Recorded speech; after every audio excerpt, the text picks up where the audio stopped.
Hello, everyone. Welcome to Prometheian Action's live question and answer show.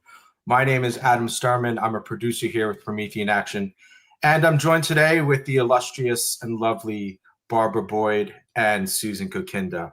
Welcome, everyone. So I renamed the show just a few seconds before.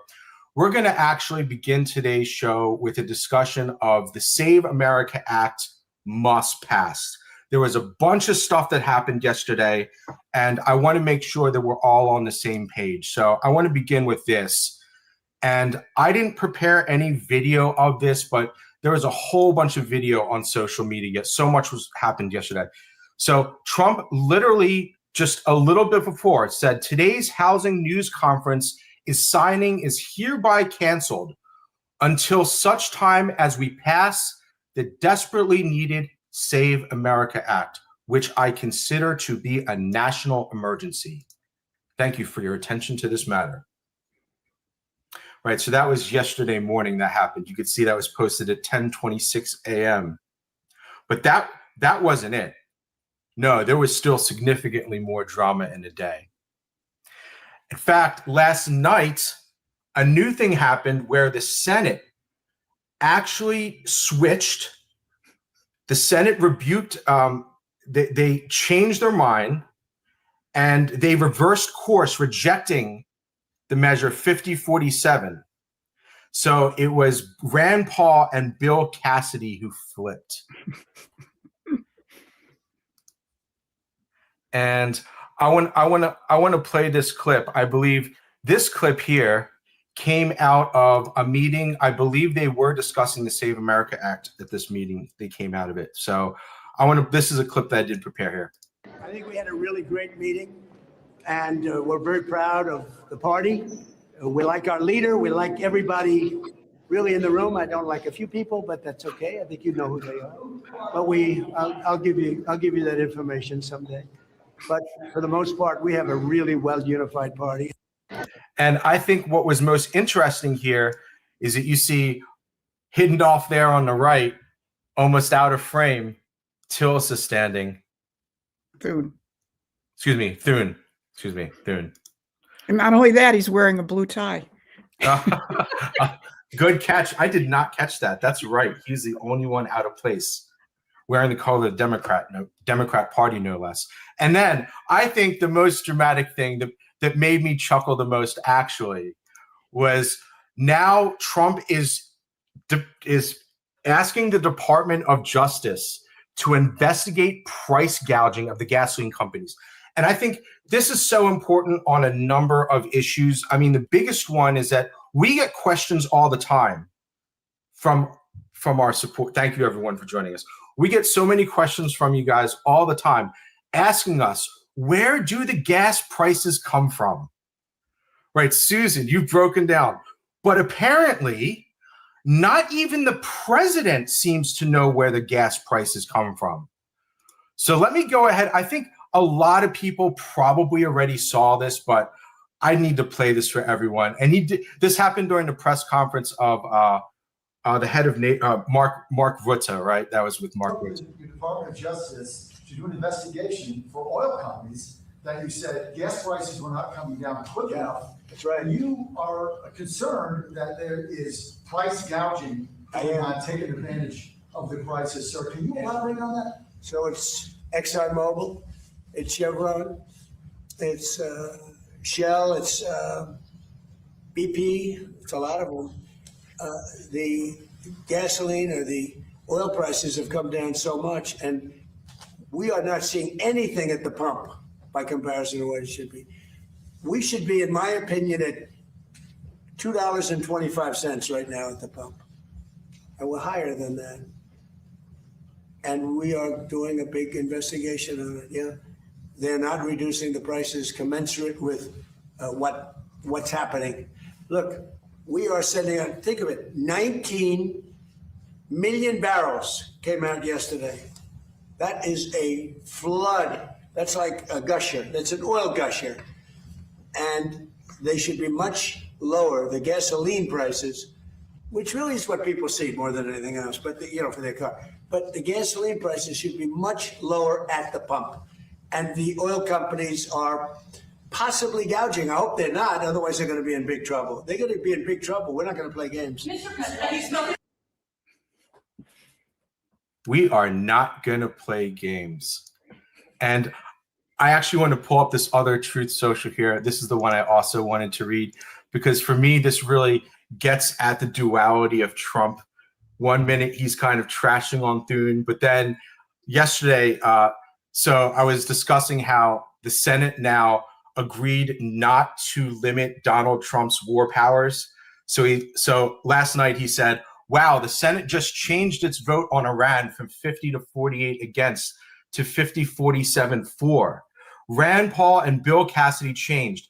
Thank you to leader John Thune, Lindsey Graham, Bernie Moreno, and all. This vote puts Iran on notice. And, you know, there's so much false information going on. Trump just said there's millions of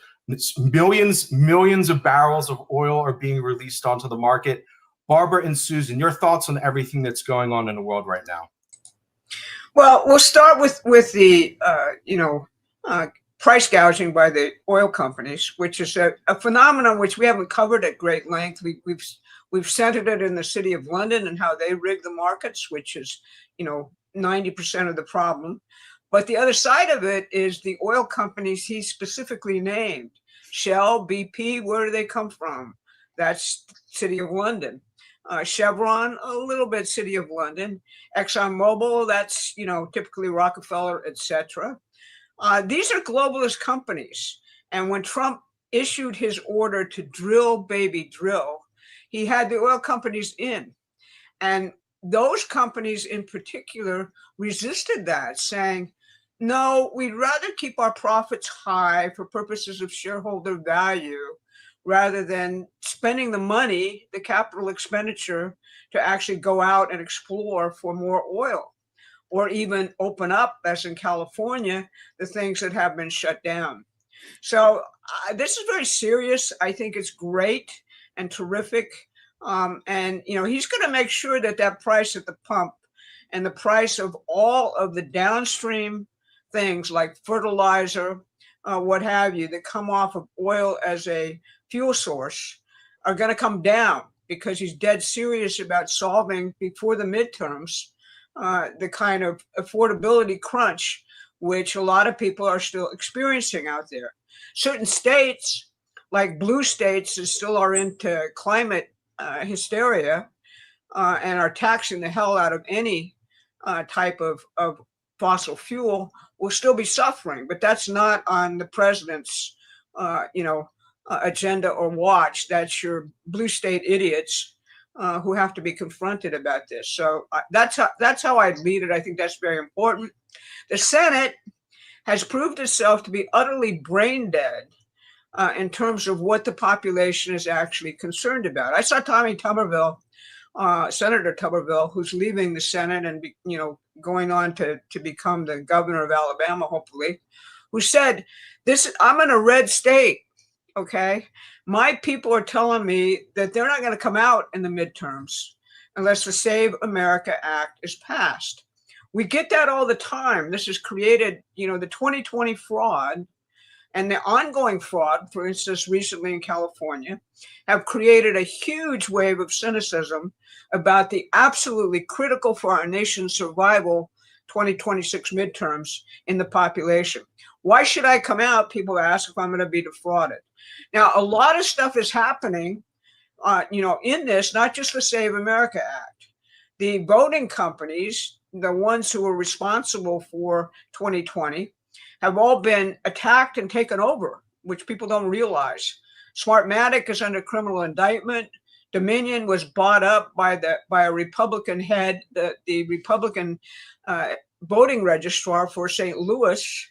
So those two companies are now effectively not under enemy control necessarily anymore. And the rest of the vendors that can supply machines similarly are kind of red state Republican vendors. So that aspect of the thing is interesting at this point. It shows that we're not just banking on one thing here to get this thing under control.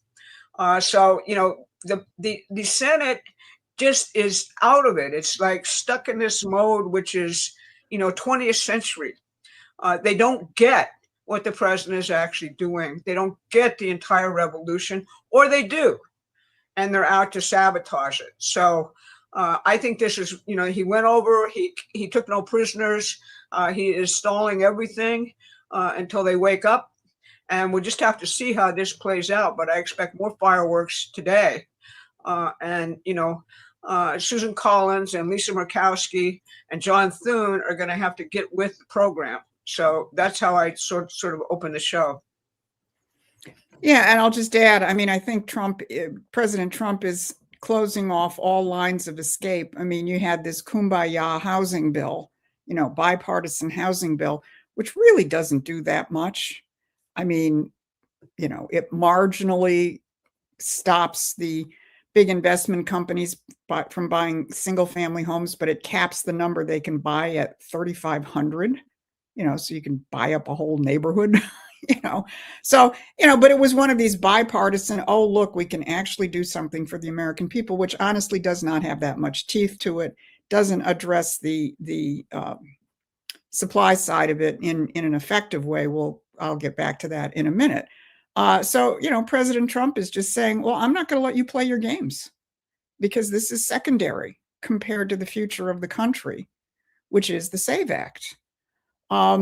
But I think part of the other part of the problem that you have with much of the Senate and a fairly large part of the House, although I would suggest that President Trump is a little happier with Speaker Mike Johnson than he is Thune, because if you watch the 250 celebration last night, the president called out Mike Johnson twice, from the stage. He was the only congressman he called out, did not noticeably talk about Thune. I don't know if Thune was there, but it doesn't really matter. But I think that the larger problem that you have is that you've got these institutions, and the Senate is the worst because it's a 6-year cycle, right? So, I mean, our founding fathers set it up that way so that you wouldn't have every single elected official, immediately affected by momentary swings in the population, and there's a reason they set it up. But when you're in the middle of a revolution, which is what Donald Trump is carrying out, the fact that you've got this much more slow moving institution is a real problem. But all of that being said, I think the most fundamental question is that this administration is indeed carrying out an economic revolution, and they're becoming much more explicit about the nature of that. Adam, can you pull up the Besant statements on Alexander Hamilton, if you've got them handy? But Scott Besant gave a speech 2 days ago at the New York Economic Club celebrating America 250. And there it is. The Treasury Secretary of the United States throwing his arms around Alexander Hamilton. We have rediscovered at great cost what Hamilton taught us around the time of our founding, that every nation ought to endeavor to progress within itself all the essentials of national supply. And then he says, our strength is derived from what we can build. A nation that cannot produce what it needs is not truly secure, sovereign, or prosperous.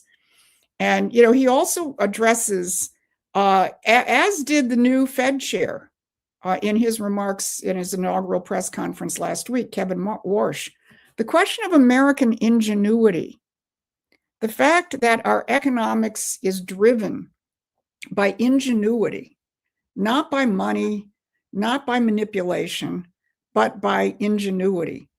And this is what the British imperial system has tried to squash for 250 years. But especially, I was thinking about it. This is our 250th anniversary.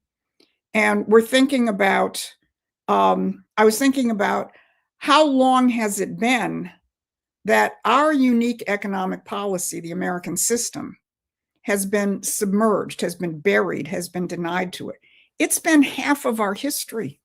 It's been 125 years, because the assassination of William McKinley in 1901 was like the shot through the heart. of the American system. So to bring this back, this is really, really big. And, you know, the bigger problem you have in terms of the Senate and the Congress is whatever their intentions are. And some of their intentions obviously suck, like Cassidy's, you know, and others of their intentions, they may be with President Trump, but they don't get it. They don't understand what he's actually doing.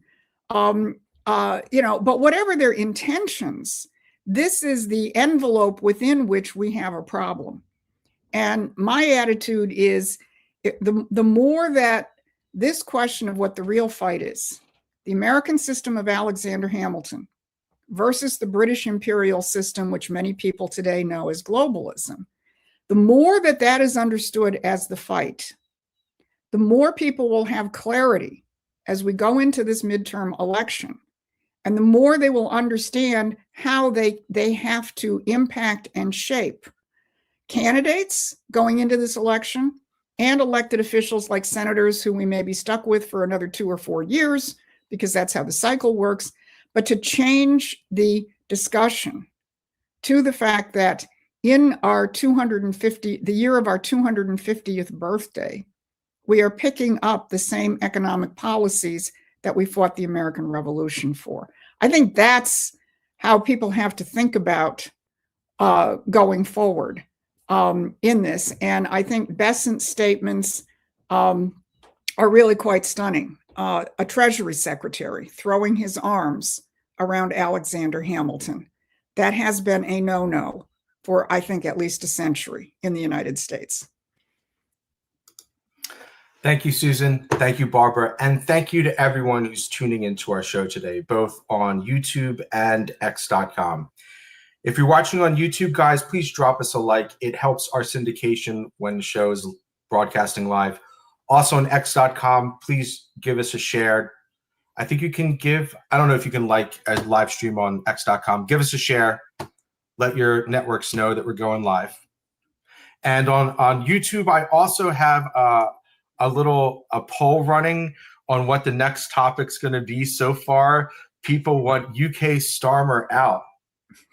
I was a little bit surprised. I was expecting the Iran war or the Fauci COVID's making a little bit of a comeback. So people really want Starmer out, Fauci COVID, and the Iran war. I think there's so many people discussing what's going on in the Iran war on YouTube. I think maybe people are, the Fauci people are winning out. Okay. So before we do that, let me just say thank you. We got some nice super chats already. I want to say thank you to some people. Thank you, Melody Hart, for joining us every week. Sage Beauty. I don't remember seeing your name here before. Thank you so much for what you do. It has been a blessing. I'm really happy to see how your platform is really growing. And Sage, thank you for joining us. I think you probably know this. We do 3 political updates plus this live show every week. Everyone, please make sure you're subscribed to us on YouTube, or make sure you follow us on Twitter. We do 3 pre-recorded briefings every week plus this live show. So thank you very much, Sage, for joining us. All right, David Gray, please pick South America fixed or I don't know about fixed. We have this thing happening in Venezuela that we still have to see how that's going to play out. Middle East almost fixed. Will ending the trade agreement fix Canada? UK blocking unaccepted news, bypassing parliament to make decisions, following China's model. Could tariffs prevent it? Thank you, David, for joining us every week. Barbara or Susan, your thoughts on one of these questions to get us started here for today? Well, let's look at South America fixed. I think that's really a very interesting developing situation. If you look at a map of South America and you think about this, through this crazy globalist system, they experienced the worst of it, well ahead of us experiencing the worst of it. And, basically many, many countries, Colombia in particular, Peru in particular, Venezuela in particular, were turned into failed cartel drug states and terrorist states by, both the British, the Chinese having a major influence, And the whole idea was to take what had been the best market for our goods and services and turn it into an enemy operation attacking our population, pure and simple. And they suffered enormously in this situation. Now, what's happened, starting with the elections in Argentina and moving forward into Peru, where Fujimori's daughter was just, taking the presidency, to Colombia, where there's another candidate endorsed by Donald Trump taking the presidency. What are these countries? Well, particularly Colombia and Peru are, cartel drug countries, which have fostered these terrorist gangs. In conjunction, I might add, there's a very famous, picture which was published some years ago of the head of the New York Stock Exchange, Richard Grosso at that point, actually embracing the head of this terrorist drug gang called FARC in, Colombia and Peru. All right. And, Fujimori was Watergated for actually taking on the drug trade, thrown out of office and jailed. Similarly in Colombia, that's what's been going on. And through, what has been lovingly described by Pete Hegseth as the DonRoe Doctrine, we're re-implementing the idea that this is our home. All right. These countries are our best trading partners. They're right here in our hemisphere. Canada is sitting up there like a bad wart on the whole thing. But essentially, this is where we have stuck ourselves and helped develop up until 1971.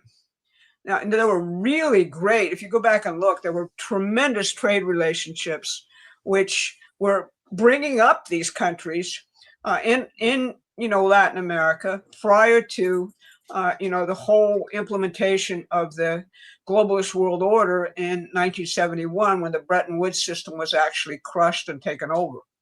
So this is a huge and fascinating revolution. We're going to be getting more on top of it over the course of the next, period, showing you how this can develop. But the key thing here to understand, this is a real war on drugs. All right. This is a real war on everything that was done to these countries since 1971. And it is a horror story, both from the standpoint of the United States, and Trump is changing all of it. So that's how I'd like to answer that question. I think it's a hugely important development. Yeah, and on the idea of the war on drugs that you just mentioned, I think it's amazing. He's really addressing every single part of the issue. He's addressing the cartels. He's addressing the smugglers. He's addressing the chemists overseas. He's addressing the governments now directly. In the United States, it's clear he's trying to bring back manufacturing. It's clear he's trying to inspire the young generation to not go down these very dark paths that lead to drugs. So I think this is I think you're kind of underselling it when you just say war on drugs, because that causes such like a knee-jerk reaction in people's minds. Really, it's like this, he's really hitting on every single level. This isn't like the war on drugs the way it used to be done. Well, not only that, I mean, he's not just encouraging countries to do something, he's backing them up. I mean, you look at a country like Mexico, where the cartels are probably are stronger than the government, certainly in parts of the country, and where Trump himself has said the president is under threat. It's true. So we're working with the Mexican authorities, who are not compromised, to go in there and take out the apparatus, using in some cases, kinetic interventions, again, in cooperation with Mexico. But the big difference between this war on drugs and the previous war on drugs is very simple. Donald Trump and his team actually want to stop it, and the British imperial system wanted to keep it because it was part of its business model. So there's a good place to start on the whole question of the difference between this one and the previous one. Thank you. Yes, I agree. All right. Next topic is definitely going to be Fauci. Then we're going to go to the UK stuff, and from there we'll probably hit some other topics. Thank you everyone for joining us. Let me just a few more shout outs here to people that just join us every week. Thank you, everyone. Like I said, I've mentioned this before, everyone. The reason why we've been able to grow at this rate is because of you guys. You guys watch our videos and share them all over the place. And I can't thank everyone enough for all the love and support that you've shown for us and our shared mission. This is a shared mission. Thank you for joining us. James, thank you very much for your super chat. I wish I could bring up the stickers. They don't show up. Thank you very much. Paul Trainer, thank you very much for joining us. Kev James, thank you very much again. Please make sure everyone's subscribed. And Mother of Pearl, they removed real history from education, so most people don't understand how America has been attacked from within. And it's going to take decades to re-educate the masses. Grateful for Promethean action and the truth you are sharing. Thank you, Mother of Pearl, for joining us. Let me mention, in relationship to that, I saw a little further up in the chat, somebody asked, what's a good book to read on Alexander Hamilton? And that fits with what Mother of Pearl said. We have, in a sense, a kind of full curriculum of books. It's not like we tell you read this in this order. But if you go to the Promethean Action website and click on the toolkit bar, you'll see our ebooks, but you scroll down and you're going to see our associates' library of books, Robert Ingram, Brian Lance, and in specific, in terms of that question on Alexander Hamilton, read Robert Ingram's book on national banking. You won't get a better overview, because it's not just, here's Hamilton. It's what Hamilton established in the battle against the British Empire and British central banking. Thank you, Susan, and thank you, Mother of Pearl. Okay, let's get to it. I've been beating around the bush enough. Let's get to the first question here. So again, these are going to be on the whole. StreamYard getting me. These are going to be Fauci, the cover up on COVID. So the first one is Bill Boda. Thank you very much, Bill Boda, for sending in the question. COVID was a problem of global lockstep. Why focus on the role players, Fauci, Trump, etc., and not on who managed to get all the nations to march to their beat? Surely they are still unknown and still operating. Will you also continue to ignore this? Thank you, Bill Boda, for your question. Well, I think I kind of addressed that in my update for this week. And if people haven't watched it, it's kind of the foundational background to what I'm about to say. It's the Monday update, in which I basically talked about Fauci and what the significance of Tulsi Gabbard's disclosures were for the United States. What I think Bill Boda is wanting to address is, if you look at what happened in the context of COVID, namely the great reset of the World Economic Forum, you have a fundamental clue as to what he's asking about. Who are the actual people behind this? Now, I'm going to say something that may shock some people, but essentially the desire of Prince Philip to come back as a deadly virus to solve world population is treated in the commentaries. He made that statement twice, as kind of, oh, that's just his wry sense of humor. Sorry, no, it's not. This has been the policy of the British imperial empire for decades. They are dedicated Malthusians. They have a religion which is called subjugating mankind to nature and the world of animals, literally. I kid you not, if you actually look deeply into it. And a key player in this was something called the Eco Health Alliance, which I cited in my brief. Peter Daszak, who's now basically named as a co-conspirator in the indictment of Fauci's, key assistant, Morans. So what is this thing? Well, you get into it a little bit when you basically understand that its patron is Princess Anne. Interesting, isn't that?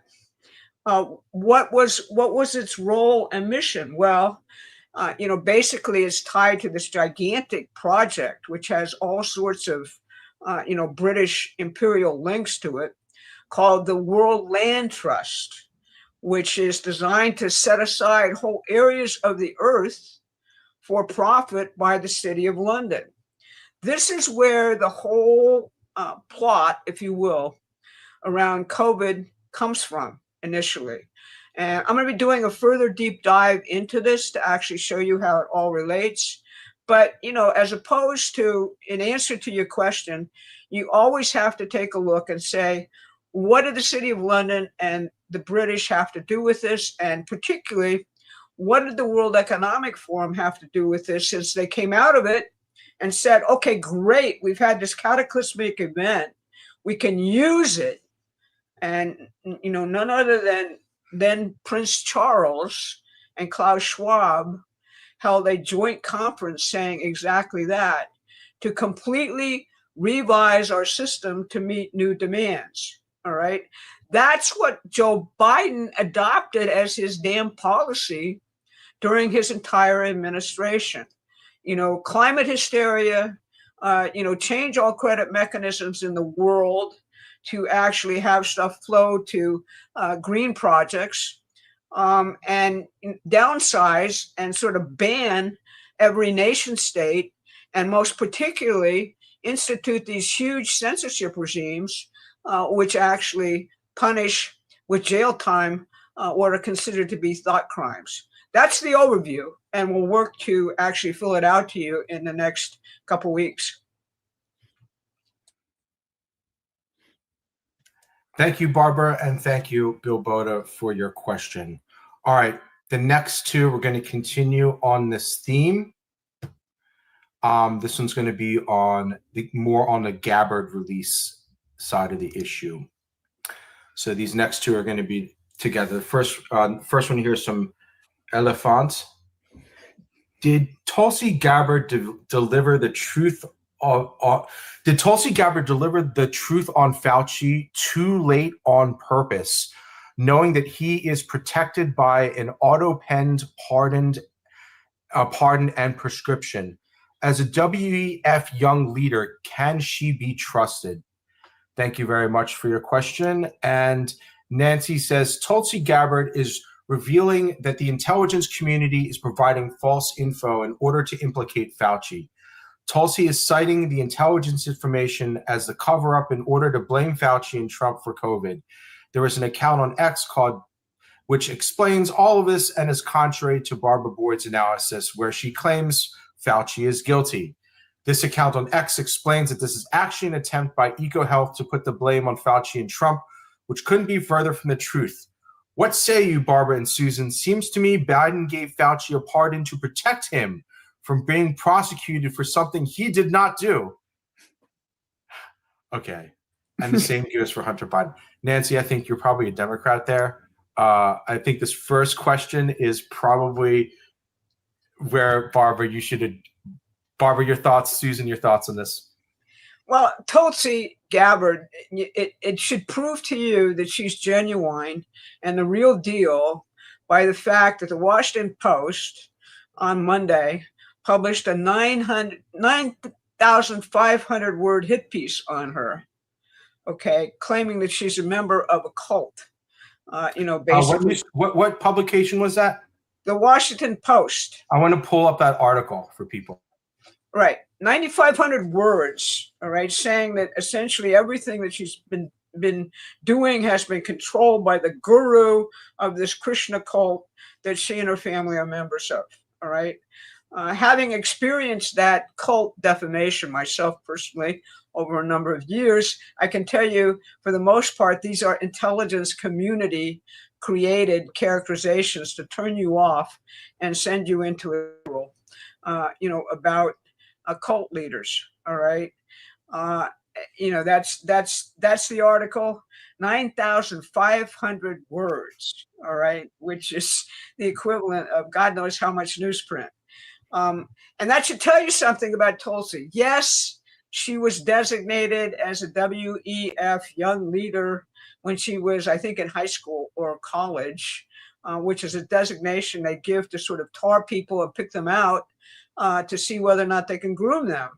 And she really, as I think characterized by her current trajectory, refused to be groomed.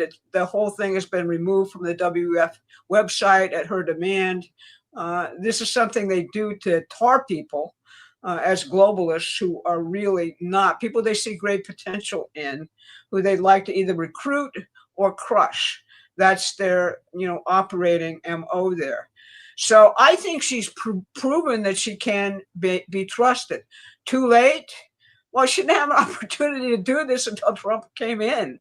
And you're facing resistance, as you can probably see, from, an intelligence community who she's had to fight, as Bill Pulte will have to fight at every single turn. Brennan had years to actually turn the CIA into what it is today.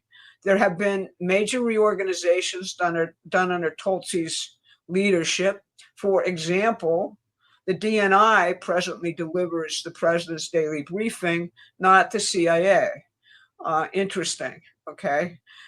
And there's a big fight about that, which is, these people don't fight. They fight with words and knives and scandal stories.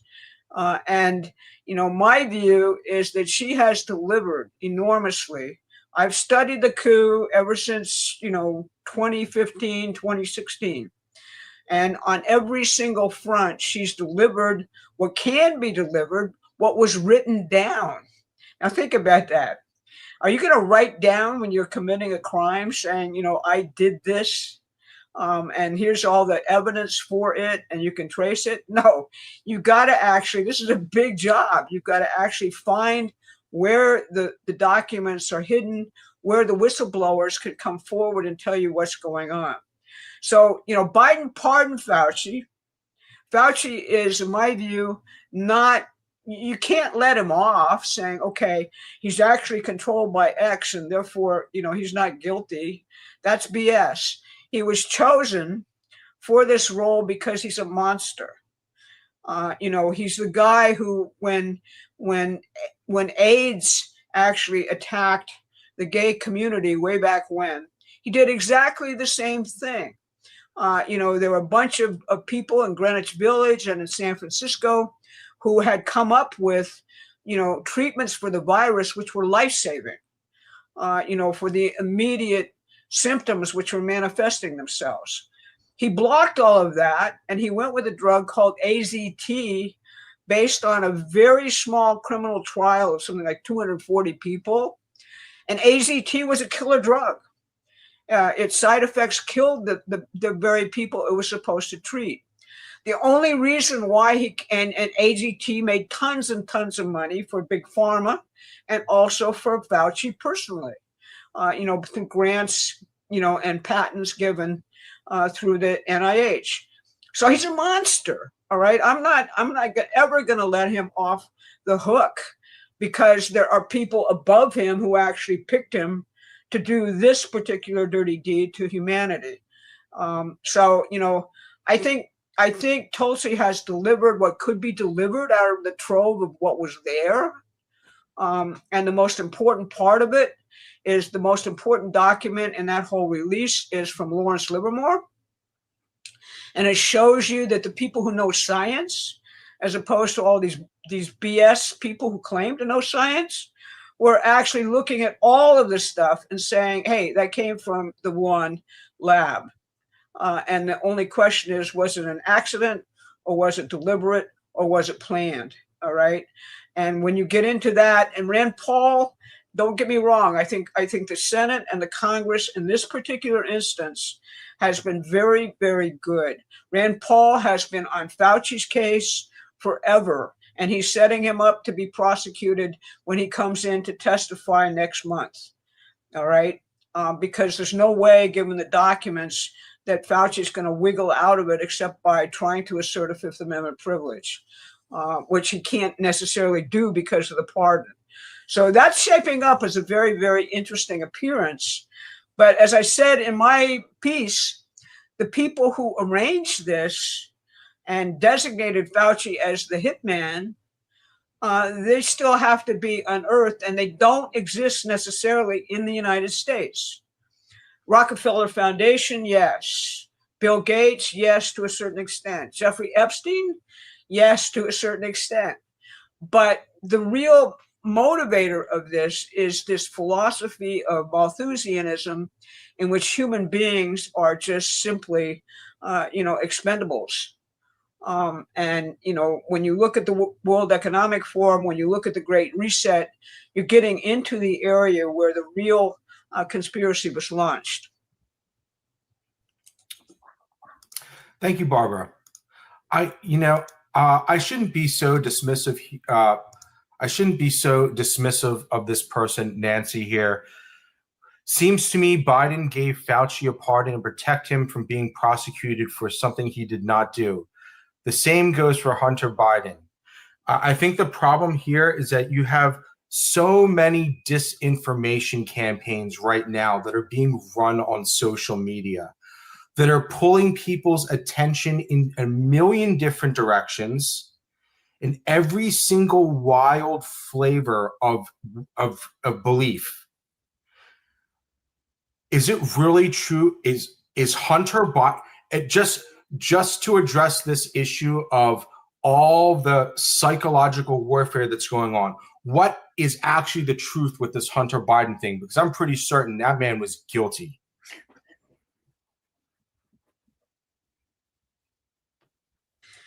Well, you can't let any of these people off the hook. The pardons were issued for a reason.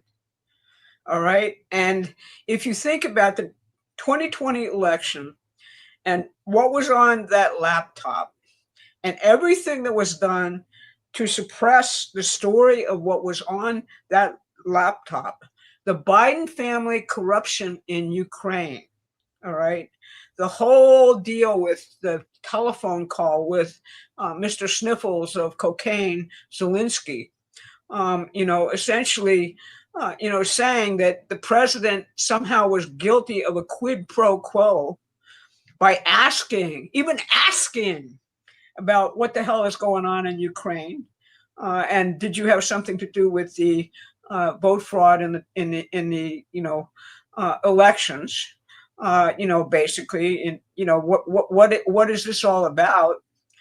Just asking the question, why are we giving them these weapons? Trump at that point hadn't been indoctrinated in the, reasons for the war in Ukraine, which of course is simply to, have fulfill the aims of the British Empire in terms of Russia, and actually take over all of Eurasia, which is what the City of London's goal is there. None of that excuses Hunter Biden because he was coked up. All right. Basically, the guy was not, he think about where he was situated. He was a major advisor to the National Democratic Institute. That is a CIA front. All right. That's why you haven't seen prosecutions of the Biden family for, corruption in Ukraine. The whole idea of their corruption, Burisma, what was that? That was to get a hold of all of the gas fields in Ukraine so that basically you could not have them dependent at all on Russia. And you make millions of dollars off of that. Metabiota, the holder of the Ukraine lab experiments and pathogens, making huge amounts of money. It's all tied into the whole COVID story. So, 52 intelligence experts telling you that what was on that laptop was Russian disinformation and couldn't be allowed to be circulated ahead of 2020. All right. This is a big story. All right. And yes, Hunter Biden is guilty. Fauci is guilty. And you've got to basically take the fish, like every good prosecution does, the small fry executors of a grand conspiracy, and move them up the chain of evidence till you get to the top. And that's my goal in this whole thing. Thank you very much, Barbara, for your insightful words. And thank you, Nancy, for sending in your question. I appreciate for being honest and expressing truly what you think. But I believe that person there on x.com is misleading you a bit. Thank you. And thank you to everyone here on our live audience on YouTube and on x.com. Let me just say some thanks here to some friends. First one here is from Kevin. Thank you again for Kevin for joining us. It says conservative Alberta can avoid the 100% USA tariff on liberal Canadian products coming January 1st after the USMCA ended on July 1st by voting for their October 9th independence referendum and negotiate their trade and defense deal with the United States.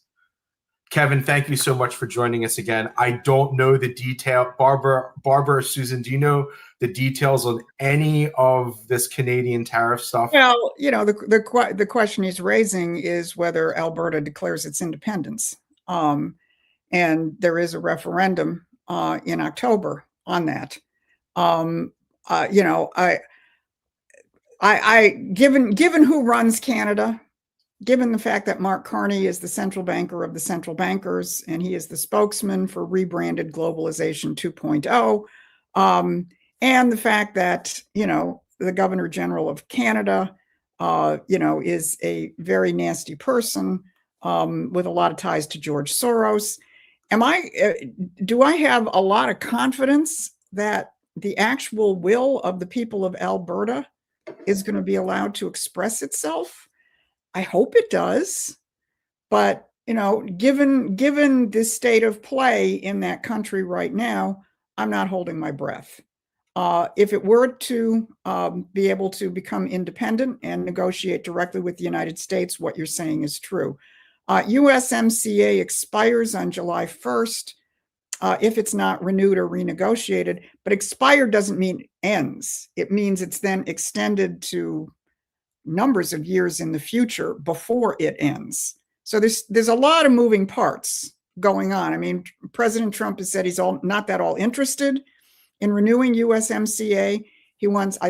He's negotiating a separate deal with Mexico, and he would prefer to deal with Canada separately because I think you have much more negotiating room when you deal with a country one-on-one as opposed to some construct, of three countries. So, there's a lot going on there. It's one of these kind of quiet stories in the background in terms of USMCA and Canada. We're going to keep our eye on it, but I don't think you're going to see any big dramatic changes in the next couple of weeks. Thank you very much, Susan. And thank you, Kevin, for joining us again this week. Great to have you here. Starflower says, thank you, love you. We love you too, friend. And thank you for joining us and fueling us with your support.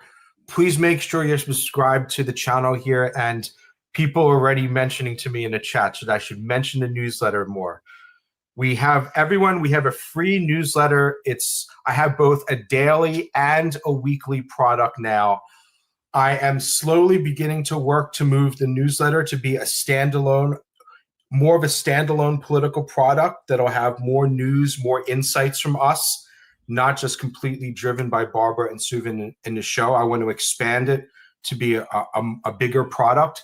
So everyone, please, if you are interested in getting a free newsletter, the link is in the description, or you can just search the web for Prometheian Action, and you'll find our website, and you can subscribe easily once you find our website.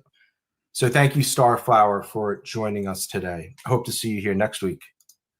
All right, let's continue on this Fauci thing, because we got so many questions and we picked the best ones here. The next ones, I'm going to read about 5 in a row that really capture a vibe that I think so many people have. So let me read these next 5 together here. Ron says, I want to know why Fauci hasn't been arrested. I read the COVID report, and he's clearly guilty of many crimes. Thank you, Ron. Marion says, why why is Fauci not on trial, in prison, in front of a firing squad? He murdered and maimed thousands. Little Hitler Fauci. Thank you, Marion, for your kind words. All we want to know is who are the responsible parties that can be put on trial and execute for one of the most horrific crimes perpetrated on humanity. This will not be let go. People will not be left to walk around with smiles on their faces in public ever again, forcing a death shot on people and to be separated. Why they killed and a single dying alone in a hospital. The horrors for a lot of families is unimaginable, and the damage is still ongoing. Do you think I'm being a little bit hard? No, Carrie, honestly not. Especially if your life was touched by that whole, if your life or your family's life or somebody knows life was touched. No, I don't think you're being too hard at all. Johan says, hi all, I just watched Monday's update and I'm steaming with anger. My question is, will this all come out and will these wicked, evil people face justice? President Trump and Tulsi must proceed with this. No pardon recognized in crimes against humanity. I feel sick inside, pure evil. Thank you. Thank you, Johan, for your comment. And one more here from Sarah. If the lies are proven, what is anyone going to do about it? We get these kinds of things all the time because they basically, manifest a reliance on our rotten court system, which is pretty rotten at this point. People, I can't, tell you how much this is a crime against humanity. That there needs to be something equivalent to Nuremberg trials to actually get at the heart of this thing. But you're going to have to get other governments to agree with that. The cuteness of this little scheme that they have was outsourcing it from the United States to Ukraine and to China. And then everybody starts holding China responsible for the Wuhan lab, and you get this whole geopolitical thing going on, which doesn't really isolate the main actors. Now, I'm very enthusiastic about the indictment which the Justice Department filed against Dr. David Morens. All right, he was Fauci's chief assistant. And when I was putting together my Monday video, I went through a lot of this stuff which is being done in Congress, which actually set up that indictment. That's how it should work if you're really looking at it from the standpoint of how do we prosecute here. If I'm Fauci, my lawyer is telling me, aside from the pardon, you can be trapped if you go in and testify before Congress because you're going to have to assert your Fifth Amendment privilege. That looks pretty bad, okay? On the other side of it, if the Justice Department is simultaneously investigating, there are all sorts of legal traps which they can set up for you if they're a determined prosecutor where you can't wriggle out of it. Right now, because of the pardon, the only thing that's happened is Morens has been indicted. But it's very, very clear if you read that indictment, which is horrendous. It's basically talking about how Fauci tried to obstruct justice and use Morens to set up a back channel where, quote unquote, Tony doesn't want his hands on any of the origin story. Okay, what's that about? Think about that. That's what's in the indictment. So you have this whole back channel being set up to mislead the public that this was an animal origin. That's what's in the indictment. It goes through all of that. And it's basically the key players, Ralph Barrick down at North Carolina, Peter Daszak, who are the co-conspirators named in that indictment, not named specifically, but those what are clearly from reading the indictment and knowing the story, that's who's being targeted. Now, how does that work? Well, Morens is facing a 20-year sentence and he's 70-something years old for obstruction of justice. And the indictment is what's called a talking indictment, where they actually lay out a lot of the evidence against you. And if I were morons, I'd be sitting here like this, looking at the door closing behind me in prison. And then the prosecutor's going to come and say, well, here's your get out of jail free card. Okay, go up the chain. Let's go up the chain. Let's talk about Barrick, and let's talk about Daszak, and let's talk about Fauci. So, I don't think they're going to get out of this. I think the Justice Department is very loaded on this particular end of the conspiracy. They've got it. And Congress, for once, through the work of Rand Paul, through the work of Congressman Wenstrup in the House, actually, and the whistleblowers, the CIA whistleblowers who came forward, have all been heroes in this story, largely unrecognized by the press or anybody else. But there's a real story here in terms of the people who have worked to bring this indictment about. The Right to Know group, who've done endless FOIA requests on this and actually got a lot of the information to Congress. So this has been set up, all right? Now we've got to go from this thing being prosecuted all the way through and also challenging the pardon itself, which, basically people are now talking about, I think has to be done. But I also think Rand Paul has got him pretty well set up, coming into this hearing next month, where the pardon basically says he doesn't have any Fifth Amendment privilege over this at this point. All right. So now the question is, what's going to happen? Fauci was going to go because he was really confident. He was going to go without a subpoena. Now he said, no, I'm not going. I'm not going. So Rand Paul has subpoenaed him to come in. And this is going to be a very interesting encounter. But I'm going to focus on the international sides of this. And also, I see in the chat the specific role of Barack Obama, which can't be excused in this thing also. Clearly, they knew what they were doing when they offshored this. So that's basically how I'd answer the questions.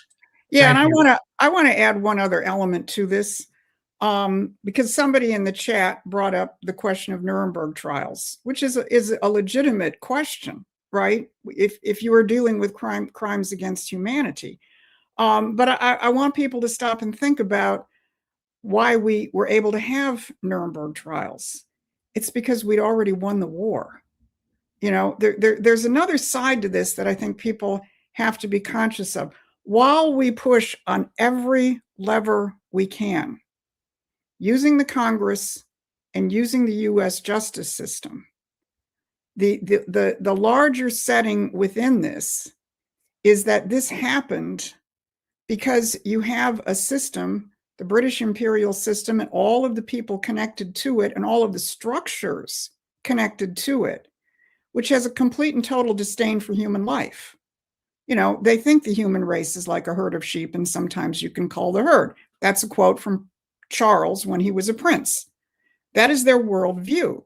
So going back to the Nuremberg analogy, while there is tremendous passion involved in this because of the unbelievable inhuman damage done to our society, to families, the deaths, all of this, and the desire for justice, the ultimate justice is bringing down that system, replacing that system with a system which operates from a different standpoint, that man is unique above the animals, which is not the outlook of empire, and which is codified in our founding documents, which we're going to be celebrating in a very special way in about a week.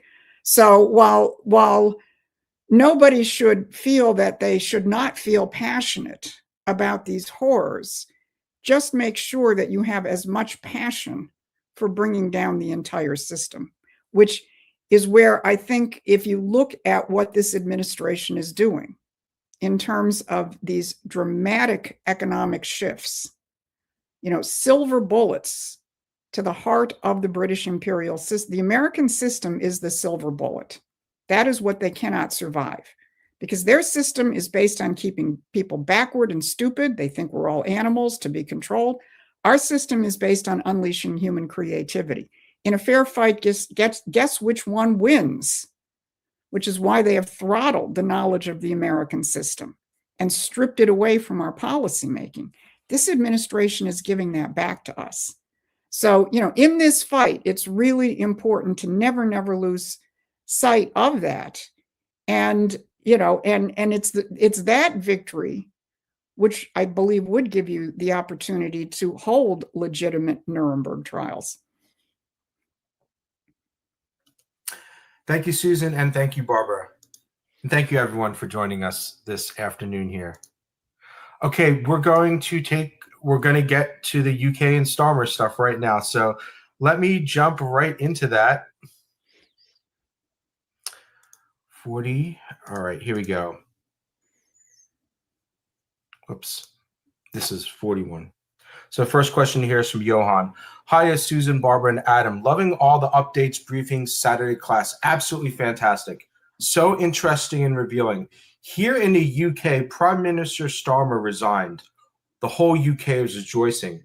But we know what's coming. Andy Burnham is far worse. I think he wants more illegal immigrants, rejoin the EU, net zero, all predictable destruction that he has been instructed to do. The empire is destroying the UK so fast now, and finally public are waking up to the deliberate destruction happening all around us. I see no one at present who can be our President Trump. We have to believe, I believe, controlled opposition. Sadly, I really believe the UK is gone. For my mental health and sanity, I block out what globalists are hurriedly destroying, because we don't have a globalist free party, and KC3 is a traitor. He really is. Not sure. And KC3. Okay. My question is, King Charles III. Oh, yeah. I usually like acronyms. That just one wasn't practiced. Yes, King Charles is a traitor. He really is. My question is, how do you all see this ending up in UK? Thank you. Love, Joey. Thank you, friend. Thank you, Joey. Yes, and one more that's very similar from Brendan. Thank you for all you do. Unfortunately, here in the UK, we can only look in our envy at President Trump and his team and what they're doing. We're subject to a bunch of mental deficients running the country. That's a very kind way to put it. When you mentioned regime change in the UK, you appear to say that the British people threw Starmer out. Unfortunately, it's just the Labour Party's MP scrambling to save their own necks by stabbing Starmer in the back. Not only that, he didn't deserve it. He's not that he didn't deserve it. He's a traitor to our country. And the problem is Andy Burnham, who is being touted as the next prime minister, is no better. He's useless, in my opinion. He'll twist and turn to do whatever he thinks will get him whatever he wants. Only weeks ago, he was saying transgender men could use women's bathrooms. And he quickly backtracked because of the backlash. Oh, in his own way, he's probably worse than Starmer. No moral compass. He'll do whatever it takes to get to the top job. I wouldn't trust him as far as I could throw him. I can only hope when President Trump has sorted the Middle East for good, he will come back and kick some ass over here. Keep up the good work. Your newsletters and video presentations are much appreciated. Thank you so much, Brendan, for your question and your kind words. So Barbara and Susan, your thoughts on what track is the UK taking? What do we tell our friends from across the pond here? Well, I think both of the questioners were pretty precise and on target in terms of the fact that this doesn't fundamentally change anything. I'm going to share an X post, which I think really captures it. Workmen installing a more convenient entrance exit to number 10 Downing Street. And of course, there, you see a revolving door, because that is pretty much what that was. There within the Labour Party, it's sort of like the question of choosing between Kamala Harris and Gavin Newsom. These are not choices. But the larger question actually, I want to share one other thing, because, when you stop and think about the entire process that led to Starmer's weakening, let's not forget, let me get back to share screen here. Let's not forget what really got the ball rolling.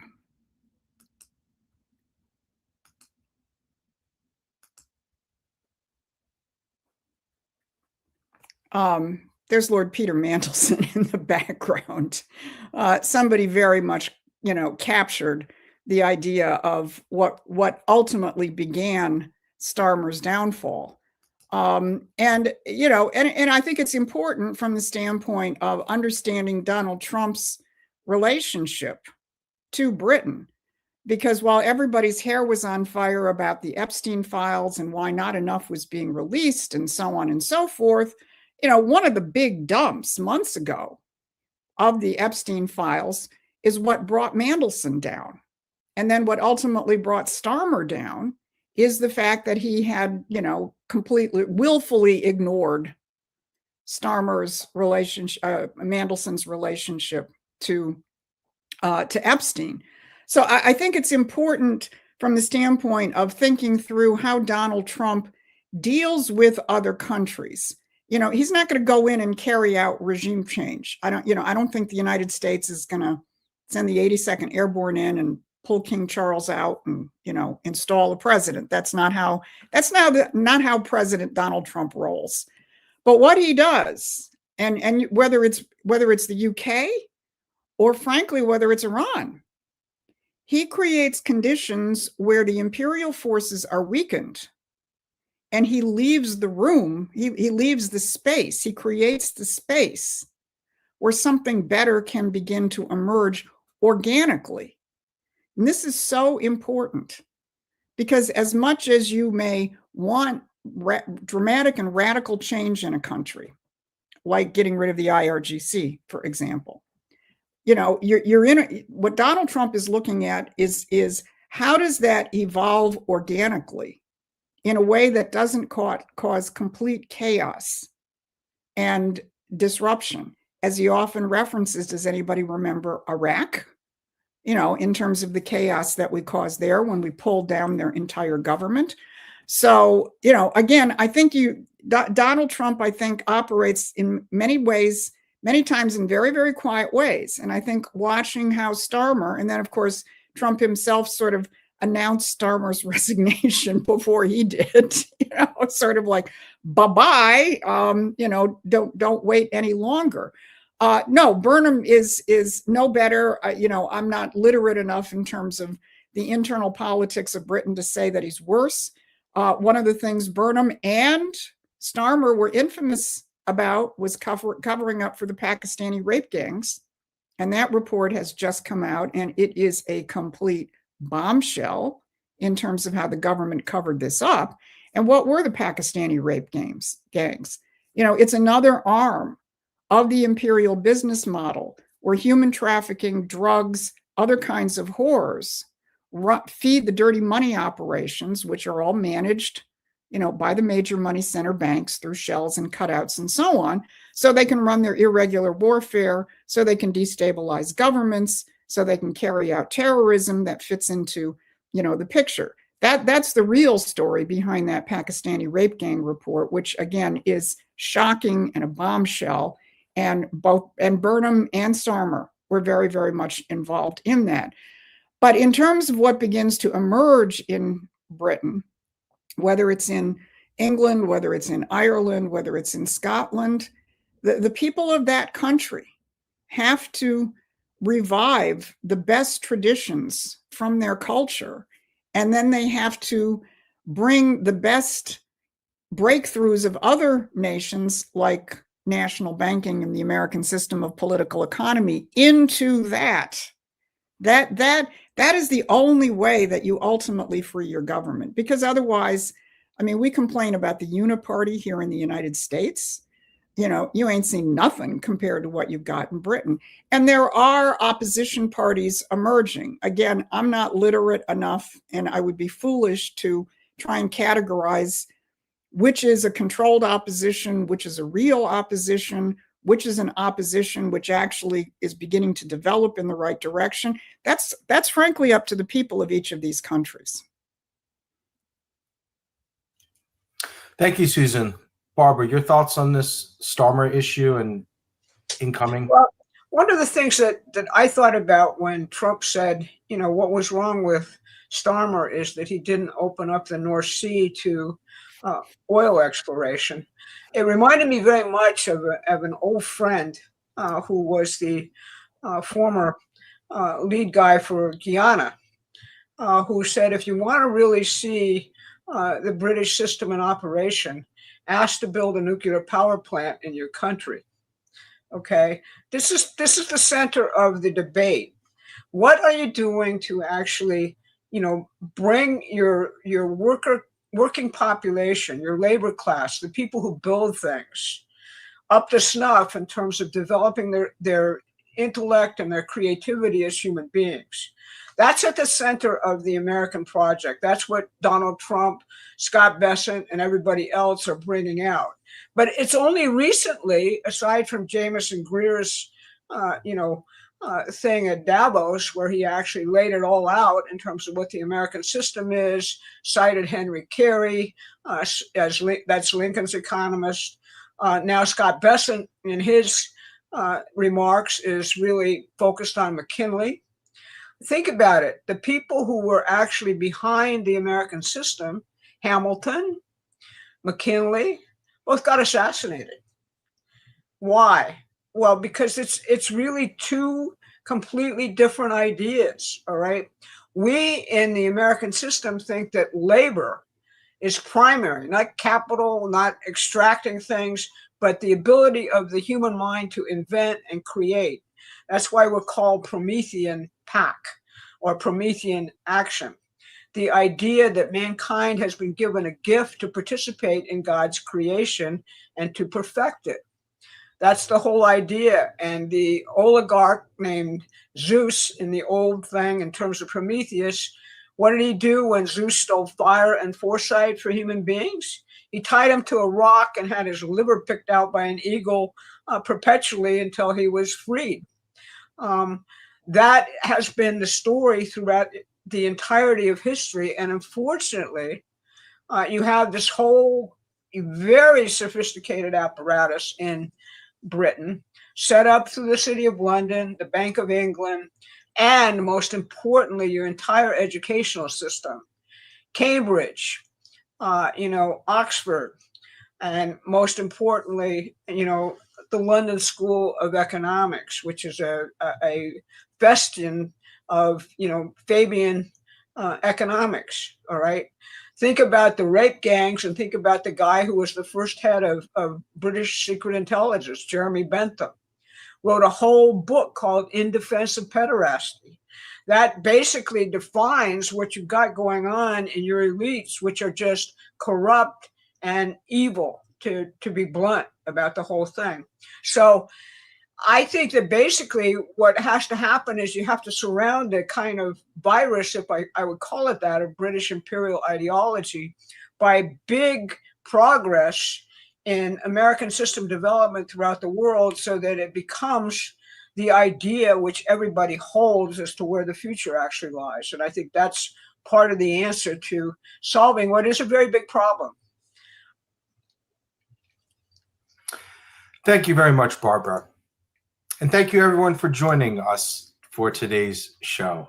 Let me go and say thank you to some more friends here that are sending in super chats. And everyone who's in the chat, please ignore the idiots. YouTube doesn't show everyone's chat to everyone, it seems like. I see people responding to things that I can't even see as the administrator for the show. So everyone, you can just block people. If you select the thing right next to the name, you can just block people if they start getting too annoying. So thank you, MPF Row, for joining us again. In 2014, I tasked myself with learning, studying the Bible, and who and what was the cabal was. Fascinating watching everything over these years. People are waking up. I agree. More and more people are definitely beginning to see more of the issue. Keep up the great work. Love you guys. Thank you very much for joining us again, brother. Here's somebody suggesting how we get on Joe Rogan. Tom Luongo is friends with Adam Curry. Adam Curry is a huge fan of Promethean action per Tom's interview with Adam. Adam Curry is friends with Joe Rogan. So Susan, maybe you have all right. I'll see if Tom can pull on that. Thank you very much, James, for joining us again. Make sure you get our free newsletter. Gina, love your work. I wish it could be more. I try to ask, what do you wish is more? A video product, more video, more articles? I know we need to be making more video. I'm trying to find video editors and producers who want to work with us. If you're a video editor and a producer who wants to work and help work with me to help produce more video for Promethean Action and our causes, please reach out to me on x.com. Someone did ask if I'd have to smoke a joint before I went on Rogan. No, but I definitely have some bourbon with me. Oh, yeah. Dude. Yeah, have some bourbon. He likes both the cannabis and he likes bourbon. He likes whiskey a lot. So yeah, I'd go with the whiskey. Sure. He's always got something good. So yes, thank you everyone. And my x.com is right down there. x.com at adamsturman23. I have more though. Thank you, Ronald Ham. Thank you very much for joining us. Please make sure you're subscribed to the channel here. Get our free newsletter. Sabrina says, love and appreciate everything you share with us. It's so timely and needed. Much appreciated. Please make sure you're getting our free newsletter. And then No Limits, making me laugh a little bit. Please stop calling the Democrat Party the Democratic Party. It's like nails on a chalkboard. I agree. It actually is. Once you really think about the word democratic and their behavior, especially over the last 20 years, absolutely, it is like nails on a chalkboard. Thank you for joining us today. And one more here before we get back to the questions. An extra special thank you here to Susan Hogan with a very generous super chat. I see Promethean Action in more places daily. Share, share, share. Thank you for all of your hard work. Barbara, Susan, and you want to thank our super chats here along with me?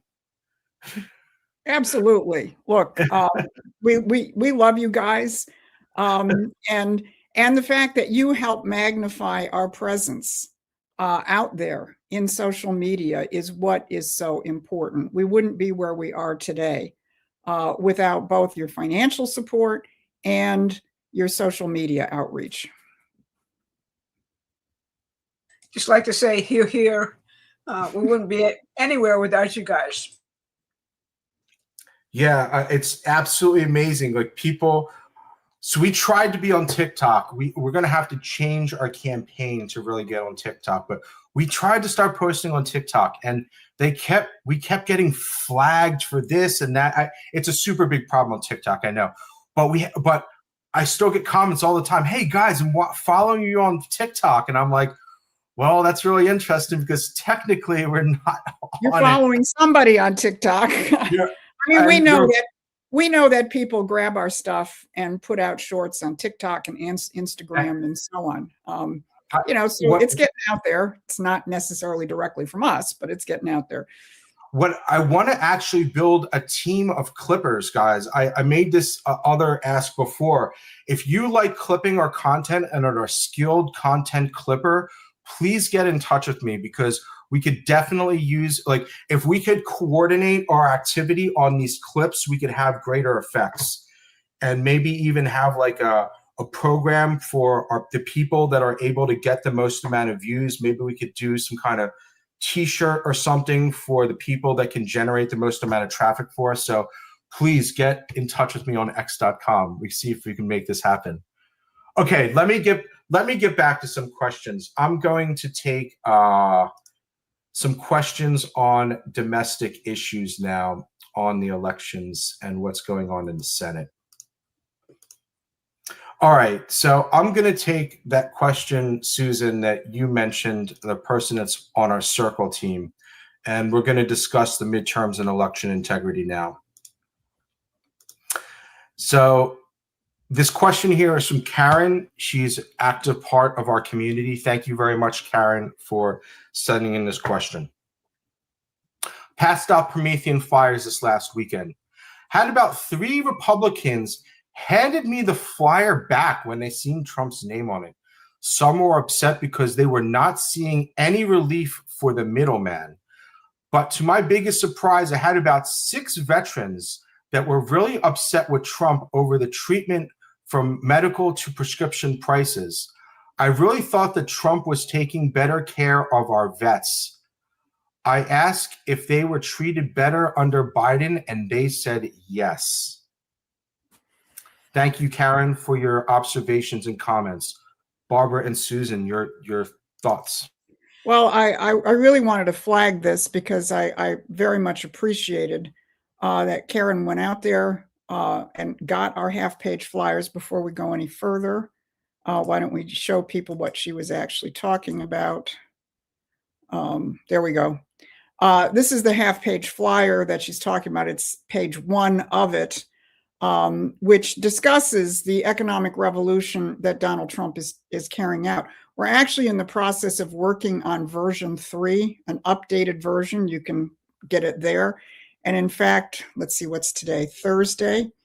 If you plan on going to a 4th of July event, if you order this flyer today, you will have it by the 4th of July. And I think this would be a very, very good thing to get out. And what this does is it addresses in the broadest scope the kind of manufacturing and economic revolution which the president is taking out. And Karen is among the thousands of people around the United States who have taken it out there into their community. So I was appreciative of what she said about the veterans. It surprised me, and I'd actually like to get a better handle on it. Barbara might have some comments on that. But I wanted to say something from the broader perspective, 3 people who gave it back because they don't see what President Trump is doing. This is our challenge in the midterms. The way elections, the mindset that elections tend to put people in, and Barbara and I are old veterans and are still involved in election campaigns to this moment. My husband is running for state rep. The mindset that elections put you in is reacting to what is right in front of you. And that, by the way, is also how the consultant class runs elections. They run elections from the standpoint of manipulating your emotions. So, yeah, let's say you're a senior on a fixed Social Security. You're hurting. There is no doubt about that. And especially if you're a senior, you're not going to get one of those new jobs down the road because you're retired. That's real. People are living the fact that we have been headed toward economic hell for over 50 years.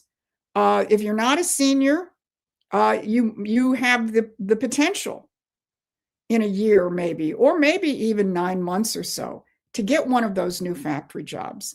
If you're a construction worker, one of the 90,000 or so who have those construction jobs, that's great. You're feeling it with the good wages. But what I think we have to do, and I think it's important to take note of, the fact that this is the anniversary of starting the American Revolution. People fought for a principle. They didn't fight for their immediate comfort. The soldiers at Valley Forge, the soldiers in the winter camps, they didn't fight for their immediate comfort. They fought for something larger. They fought for a future. And the frustration that people feel with campaigns or people's immediate reactions, as our friend reflected, is not enough people are thinking from the standpoint of a principle that is worth fighting for, which is transforming our nation back to what it intended to be, and locating their decisions from the standpoint of, are we moving in that direction, and am I playing my role in doing that? I think that's the larger challenge.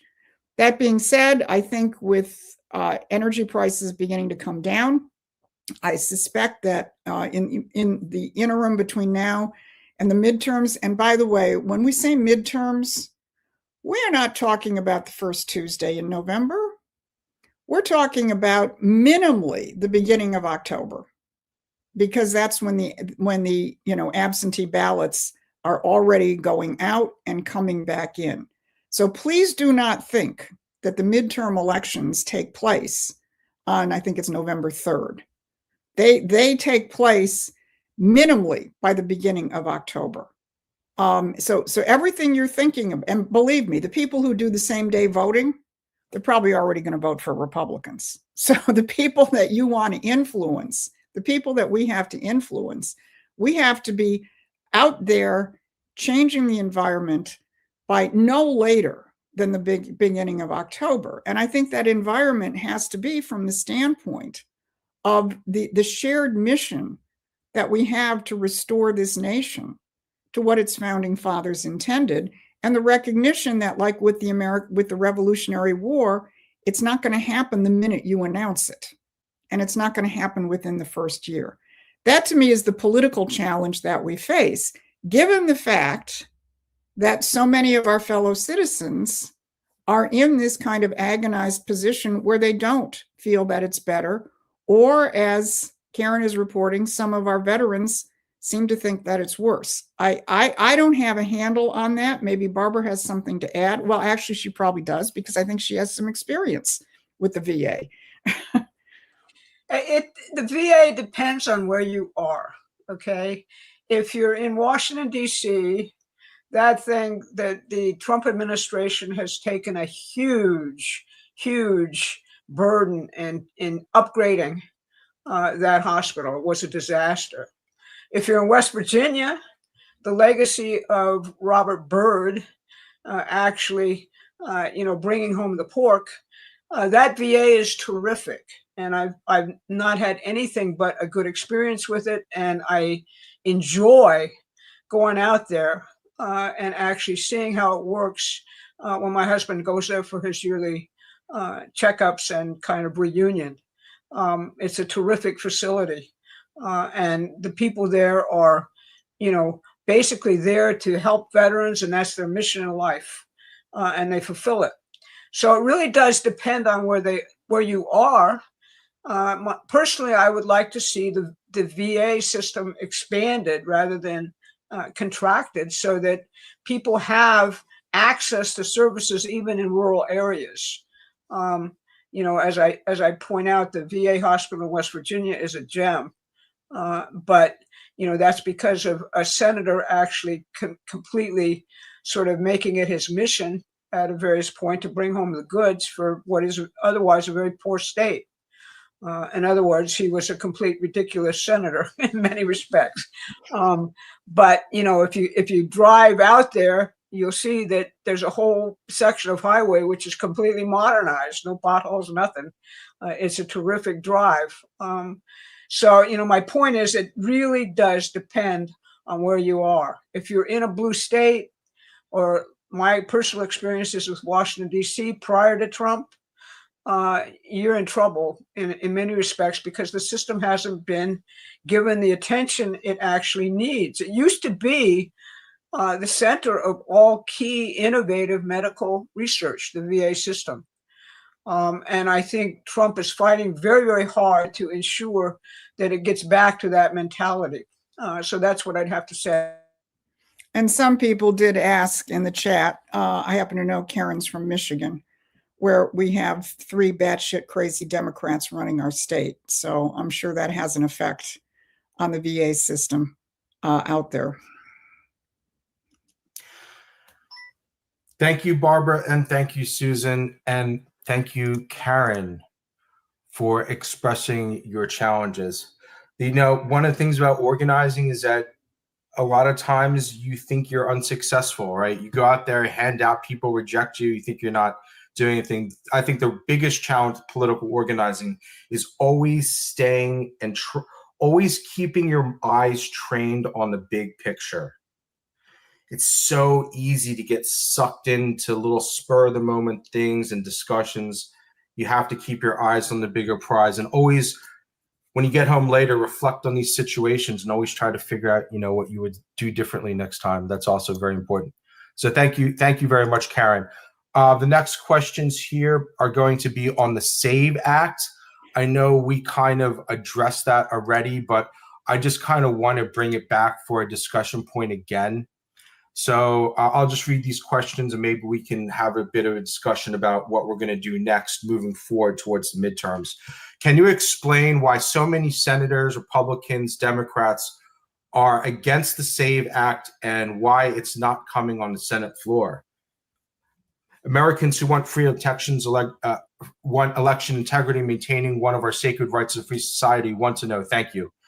Yes, Lloyd, I think it was partially addressed, but thank you very much for sending in the question. Jim says, how does Trump continue to try and get his agenda completed without Senate help? Again, Jim, I think if you saw the beginning part of our show, we see the dynamics changing. Why is the GOP Senate not forcing a vote to replace Thune as a speaker? Maybe that's coming soon. He obviously is not helping Trump and standing in the way. Thank you, Jim, for your question. And I'll take this one more here. Wendy says, do you all think the Save America Act will be signed and in effect before the midterms? Okay. Thank you very much, Wendy. We kind of answered this question before, but I would like to talk a little bit more about the lead up to the midterms. What should our supporters be thinking and doing on the lead up to the midterms?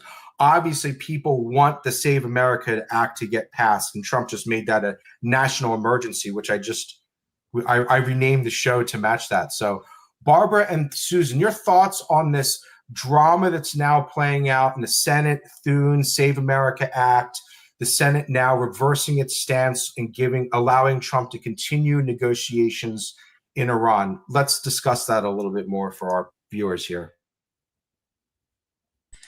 Well, our key point for quite a while has been that the test of any senator or congressman is whether or not they support enacting the entirety of Trump's executive orders into statutes. And what you find is a grave resistance in the Congress to doing that. You have, the transformation of the Republican Party, which is being led by MAGA. And then you have the residue of the last 40 years of the Republican Party, which is pretty terrible.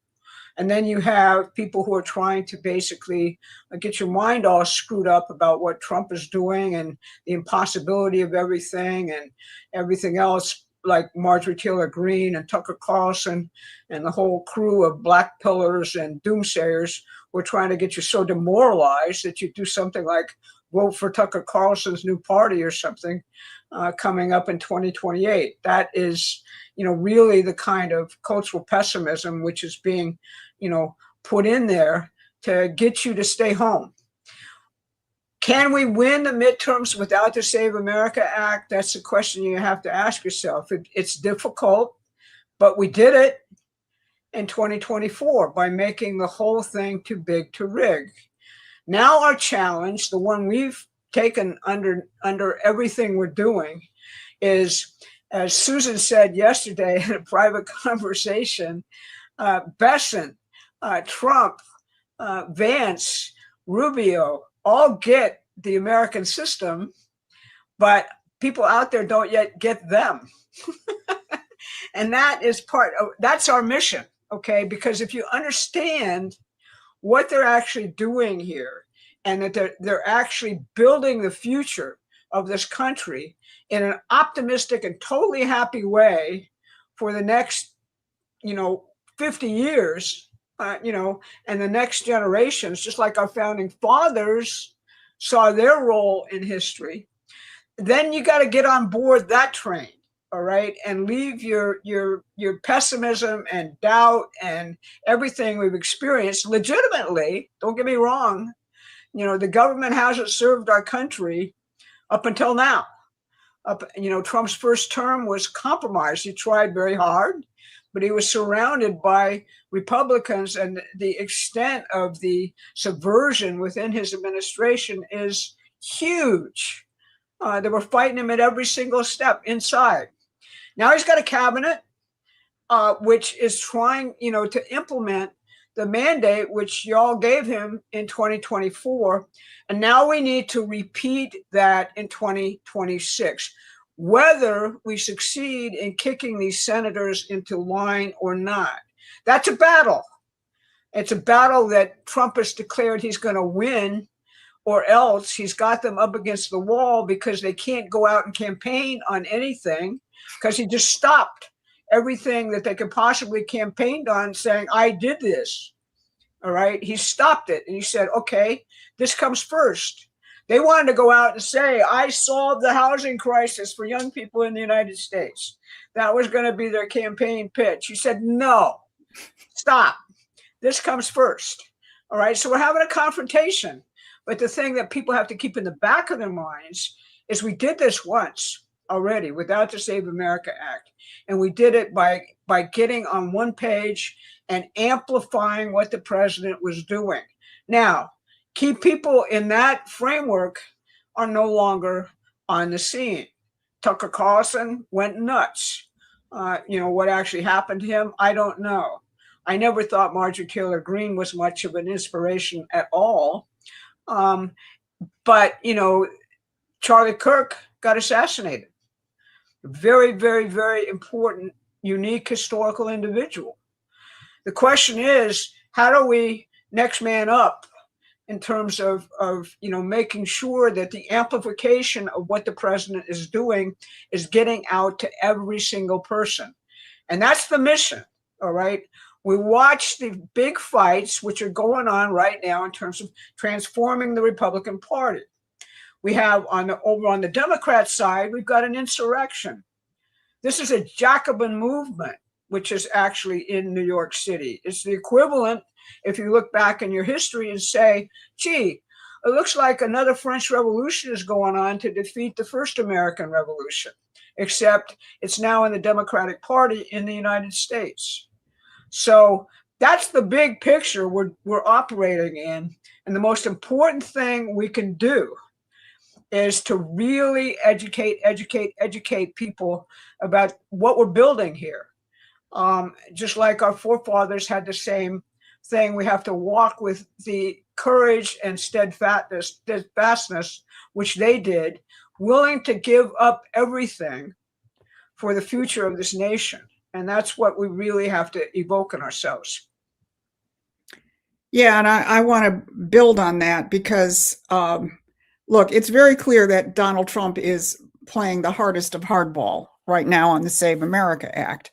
And, if he has his way, it's going to pass. But, as one of my friends, retired General Blaine Holt, always says, in war, the enemy always has a vote. It's up to whether we can break them, the people who are trying to stop this. So let's take a hypothetical. Let's say he can't get it through the Senate. Now, how many times have I seen, and I think probably a couple of chats today, well, if we don't clean the voter rolls and get the SAVE Act, I'm not voting. That's like saying, I'm fighting the American Revolution, and unless we win every single battle before Yorktown, I'm not going to fight. Well, you know what? We lost most of those battles. George Washington won very, very few actual battles in the course of the American Revolution. So if that was your attitude, then, we'd all still be subjects of the British Empire. They're fighting, they're shooting live bullets at us. So don't sit there and say, I'm not going to fight if they're shooting live bullets at us. Of course they're fighting live bullets at us. Everything is at stake. So on the one hand, while we have to do everything in our power to back up the president in this fight on the SAVE Act, we cannot forget what the war is about. Now, in terms of what people should do, Adam, if you could just, you don't need to share the screen. Well, I'll share it myself. People need to go to our Prometheian PAC website. I'm just going to do a screen share, Adam. Okay. Again, to locate people appropriately in the Prometheian universe, we have two organizations. We have Prometheian Action, which is our policy arm, which is what's hosting this webcast, this live discussion. But in keeping with the way U.S. federal election law works, if you want to intervene into an election, you have to set up a political action committee under the FEC. We have that. It's called Prometheian PAC. And on Prometheian PAC, we have been hosting midterm boot camps since the beginning of this year. And if you go to this page, the next one is Monday. you can sign up for our midterm boot camps. At the moment, these are every other Monday. That may change as we move along. You can also see here that the videos of our at least the introductions of our previous boot camps are all here, so you can kind of catch up on what we've been doing. And this is where activists from all over the country, including our friend Karen there from Michigan, is an example of somebody who gets on these discussions every 2 weeks. We discuss Donald Trump's messaging. In one boot camp a few weeks ago, I went through in detail Scott Bessent's incredible speech at the Reagan Economic Library and the kind of tools and weapons that gave us to carry out to the population. And, you know, people make suggestions. In our last boot camp, or 2 boot camps ago, people had suggestions in terms of a new flyer, which we're now working on, a kind of update. And again, I will return to this one. This is our current weaponry in the midterms. It's a 2-sided half-page color flyer, which is, you know, one of our hypotheses in terms of how do we communicate what the Trump revolution is actually doing. The second side, and it's a little dated, which is why we're doing a new one. The second side goes through some of the incredible economic breakthroughs that had happened as of several months ago. And there's even more now, which is why we're actually planning on updating it. So from the standpoint of what people can do in this midterm election, go to Prometheian PAC and get active. Thank you, Susan. Thank you, Barbara. Thank you to our live audience that's tuning in and joining us this afternoon. All right, let's take some more super chats and see what some people have to think. Robbie says, in previous episodes, I've heard comments disregarding Q, referring to it by the mainstream nickname of QAnon. Thoughts on this week's White House? When Trump posted this, I knew we were going to get somebody's like, see, I told you QAnon's real. Mimicking the Q post. Big fan of the PA shows. Thanks from Canada. Robbie, thank you for joining us. I'll say what I think about this whole thing, and then I'll let Barbara and Susan say what they want. I see QAnon as literally soap opera. It's political soap opera. I'm not trying to discuss where it's coming from, who's pushing it, that or the other thing. It has the effect of being what amounts to political drama soap opera. Sometimes it has some connection to reality. Most of the times it's literally crap. And I think the Trump angle that you're bringing up, you have to realize Trump, there's a lot of Trump where it's literally entertainment. He's an entertainer. So of course he sees this Q conspiracy entertainment thing that to some extent is supporting Trump. And as an entertainer, I think he can't help himself. He has to kind of chase it a little bit. Barbara and Susan, we have so many people in our networks that are like full-time Q supporters. It's definitely a thing out there. What do you say to our supporters that buy into some of this stuff? Well, I don't, you know, basically, I think it's kind of Trump was trolling everybody with that actual post, and it did result in a lot of people coming forward, and he's trying to mobilize you to vote. Okay, I'll be very blunt about what I think that was really all about. The big problem I see with Q is it assumes there is a massive plan out there which is being implemented, and you don't have to do nothing. You can just sit back and watch it. It's very entertaining. Get your popcorn out, sit on your couch, and reality will somehow correct itself. That ain't happening, folks. That's not, and that's the bad side of it, regardless of where it comes from, which makes me think in a certain way it's a psyop designed to get a lot of people saying, oh, I'm just following the next episode of the plan. I don't really have to do anything. Okay, it's all planned out. Q said this would happen, that would happen, what have you. It really doesn't, it's fun that Trump is saying, in essence, kind of teasing you, I'm Q, okay? But the point is that he's also asking you to do much, much more than Q is asking you to do. So that's how I basically talk about it. Yeah, I think that's the bottom line. I mean, honestly, if you're not on our boot camps, if you're not on getting out our flyers, if you're not signing up to be an election inspector or a poll worker or whatever it's called in your area, if you're not figuring out how to plug into some get out the vote operation in your local area, especially in midterms, where getting the vote out is the difference between winning and losing, because you got to at least get your base out, and the midterms always have lower voter turnout.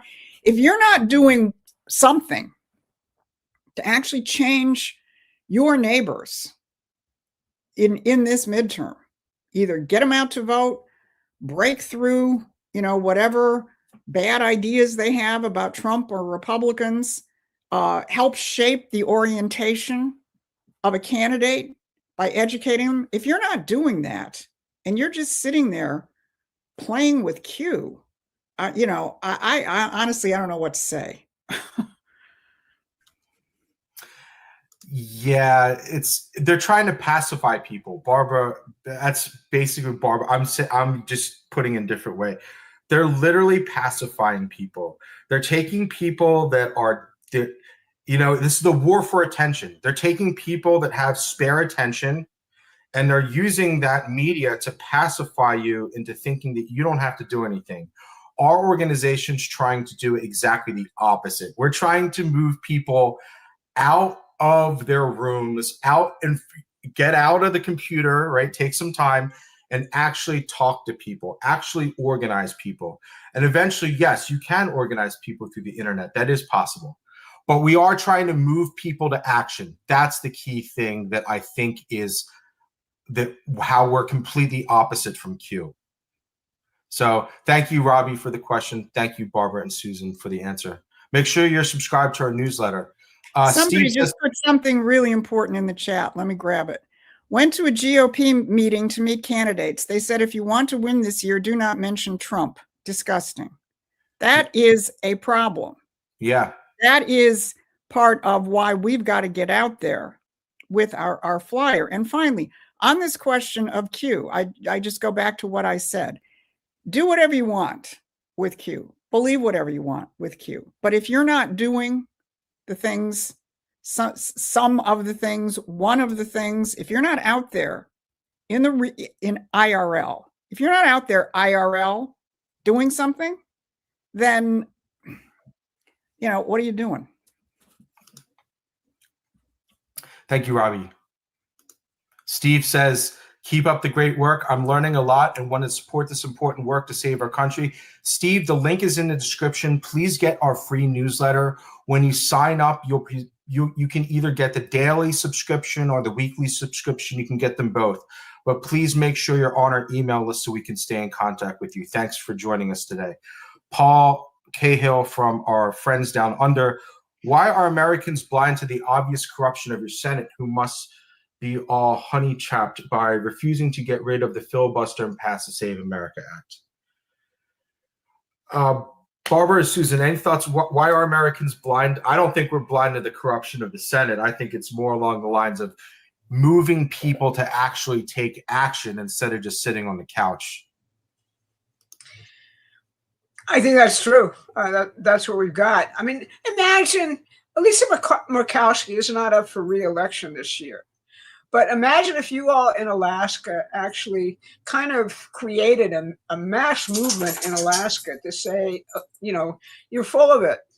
We don't accept the fact that you're our senator, and we're all on board with, Trump's program, and nobody's going to support you here. You're going to be censored. Maybe you'll wear a big, letter A in terms of the city of London, being your main sponsor. But we're gonna censor you. We're gonna look at who your contributors are. We're gonna get them to censor you. All right, we can wield this power just as well as they can. And that's what people got to sort of think about taking up. Now, I'm not proposing that people get wild and crazy in terms of Lisa Murkowski. I'm proposing that the people who allegedly have her as a senator make known to her that her actual, kind of activities as a Democrat is not what they actually elected her for, and make it known in every way possible. Because if that, you can accept it and say, that's just there, or you can basically try and figure out how to change people. Think about what happened. Who is Bill Cassidy? All right. He hates Donald Trump. He has, campaigned against him. Trump ran somebody against him and beat him in Louisiana in the primaries. Trump walks into the Senate, which is an impossible situation seemingly, and he changes his vote. He causes him to flip out in front of everybody and start screaming at the president of the United States. And suddenly he realizes, oh my God, this guy caused me to put it all out on the table in public. That's not what I intended to do. All right. That's changing somebody. Okay. That's a really specific thing, which Trump does because he doesn't accept all the things which people are told to accept. He goes into it from a completely different standpoint and says to himself, how can I actually figure out how to change this situation? Well, right now he's putting every single senator in the United States to a terrific test. We'll see whether they pass it or not. But at the same time, if they don't pass it, it's just going to irritate and bring out more voters to these elections to get a substantive change. What happens if you have to hold your nose and vote for somebody who isn't on our page? Well, if Trump endorsed them, they're going to owe their election to Donald Trump. They're going to have to be loyal because you made it very clear to them, hey, jerk, I didn't vote for you. I voted for you as a mechanism to actually keep the president's agenda and perfect it. Okay, I'm letting you know that. It's not you, you egomaniac, corrupt, stupid person. It's Donald Trump who I'm really voting for. That's what you can begin to see in your mind in terms of how you actually want to treat the midterms and the corruption, which actually, yeah, it exists. No ifs, ands, or buts about it, but how are you going to change it? That's the thing the president poses to himself every single day, and that's what we need to start posing to ourselves much, much more every single day. Thank you, Barbara. So we totally started a Q storm in the chat. People were just discussing each different way of the whole thing. Thank you, everyone, for joining us, whether or not you support Q or not. Thank you very much for joining us on this show. Thank you very much for sharing us out to everyone. We appreciate it. And thank you, Paul, for joining us again from our friends down under. I have a generous super chat from Ron has a cute little observation comment. If Fauci is protected by the bullshit pardon from Biden, couldn't we hand him over to the Russians and let them prosecute him? As I'm sure they've had plenty of citizens killed because of him. Also, I'm sure they would met out a deserving punishment. Any comments? Ron, thank you for joining us this afternoon. Barbara, any thoughts on this little smile one here? Interesting idea. Yeah, maybe we can work that out. Yeah, let's see if we can get a World Health Organization meeting in Moscow.